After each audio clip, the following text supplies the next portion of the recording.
welcome to my YouTube channel. ඉතින් අද video එකෙන් මම ගෙනල්ලා තියෙන්නේ කොහොමද image එකක තියෙන text එකක් ඔයා text එකක් විදියට generate කරගන්නේ කියලා. තේරුම් නැද්ද? අපි වීඩියෝ එකට ගිහින් බලමු. මොකද්ද මම මේ කිව්වේ කියලා. ඉස්සෙල්ලාම ඔයාලට කරන් තියෙන්නේ මගේ description එකේ තියෙන link එක use කරලා මේ website එකට එන්න. හරි, මේක තමයි website එක. මේ වැඩේ කරගන්න හදන්නේ මේකේ.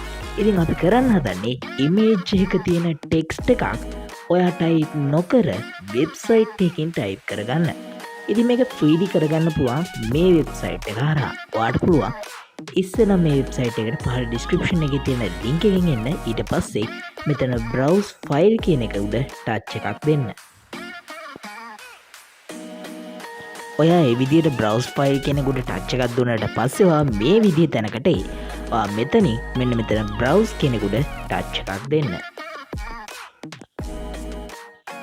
ඒ විදිහට touch එකක් දුන්නාට පස්සේ ඔයාගේ gallery එකට යයි. ඔයාට තියෙන්නේ ඔයාගේ අවශ්‍ය image එක නැත්නම් ඔයාගේ අවශ්‍ය text එකක් තියෙන image එක මෙතනට replace කරන එක. ඉතින් මං ගාව එහෙම image එකක් තියෙනවා. මම දැන් ඒක මෙතනට දාගන්නවා. right, මම image එක add කරගත්තා. දැන් ඒක ඔයාට ඕන නම් මෙන්න මෙතනින් crop කරගන්නත් පුළුවන්. මට මේ ගාන ඇති. ඉතින් මම මේක close කරගන්නවා. හරි, ඊට පස්සේ ඔයා මෙන්න මෙතන යට තියෙන submit button එක උඩ touch එකක් දෙන්න. තප්පර ගානක් ඇතුළත ඔයාට පුළුවන් ඔයාගේ image එකේ තිබ්බ text එක මෙන්න මේ විදියට website එක කරා type text එකක් විදියට ගන්න.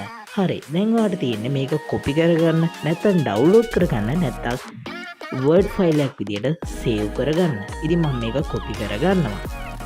right, ඉතින් මම image එක තිබ්බ text එකක් freely type නොකර website එකක් හරහා මේ විදියට copy කරගත්තා. ඉතින් මේ website එක ගොඩක්ම උමනා වෙන්නේ creatorsලාට. ඉතින් අද වීඩියෝ එක හොඳ නම් අනිවාර්යයෙන්ම අපිව like කරලා subscribe කරලා මගේ channel එක හැමෝටම share කරන්න.